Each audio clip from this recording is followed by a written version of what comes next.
আসসালামু আলাইকুম। আজ আমরা আছি গাজীপুরের কবরস্থানে লাশের পরে লাশ। এই পৃথিবীতে কিচ্ছু নাই, এই পৃথিবীতে কিচ্ছু থাকবে না। কত ধনী, কত গরিব, কত মানুষ এখানে শুয়ে আছে, তা বলে বোঝাতে পারবো না। কাফ লাগে যখন ভিডিওটা করতে এসেছি, যখন এই ব্লগটা বানাতে এসেছি, যেদিক টাকা এদিকেই লাশ। আর এত বড় কবরস্থান মানে আমি প্রথমবার দেখছি। আর অন্য জায়গা তো আমি গেছি, কিন্তু আমাদের গাজীপুরের কবরস্থানের মতো এত বড় কবরস্থান নাই, বেশ অনেক উন্নত। উন্নত হলে কী হবে, ওই যে মাটিতে দূরে আপনি যে দূর এর দূরে মাটি হচ্ছে, কত মানুষ এখানে আছে বললে বোঝেন।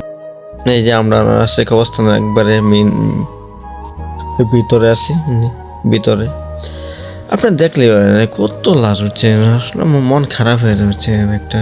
মানে কী করতে আসলাম, মানে যে দিকে তাকাই হচ্ছে ভিডিও করি, অনেকটা কান্নায় পথ আসলাম যে কি মানে কিসের জন্য আসলাম আমি পৃথিবীতে, কি করলাম একটা বার আসলে বুঝতেই পাই না যে পৃথিবীতে কি কি কারণে আসলাম। আসছি মারামারি, পিটাপিটি, কাটাকাটি, মানে কার জিনিস কেমন মারা খাইবো, মানে এটাই চিন্তা হচ্ছে না, আর কোনো চিন্তা নেই। আসলে আমার জন্য মনটা খারাপ, তো আমাকে মাদ্রাসার বাচ্চাগুলো আমার সামনে এসে মাদ্রাসার বাচ্চাগুলো আওয়ার পরে জানে আমার এত একটা ভালো লাগছে, তা বললে বলা যাবে না।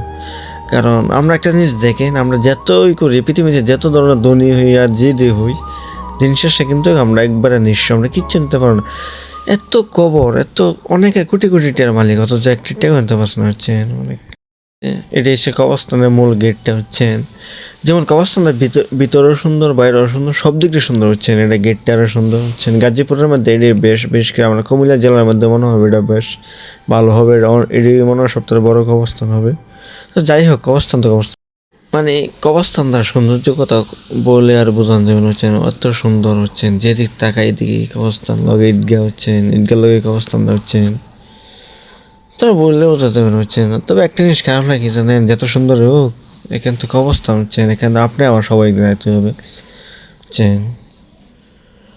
খারাপ তো লাগবে ভাই, মানে পৃথিবীতে আসলে। আর আমি একটা জিনিস বুঝতে পারি না, কবরস্থানের কাছে আর মসজিদের কাছে গেলে, মসজিদের কাছে কবরস্থানের কাছে গেলে মন খারাপ হয়ে যায় অনেক খারাপ লাগে অনেক কিছু লাগে বিশেষ করে অনেক খারাপ লাগে।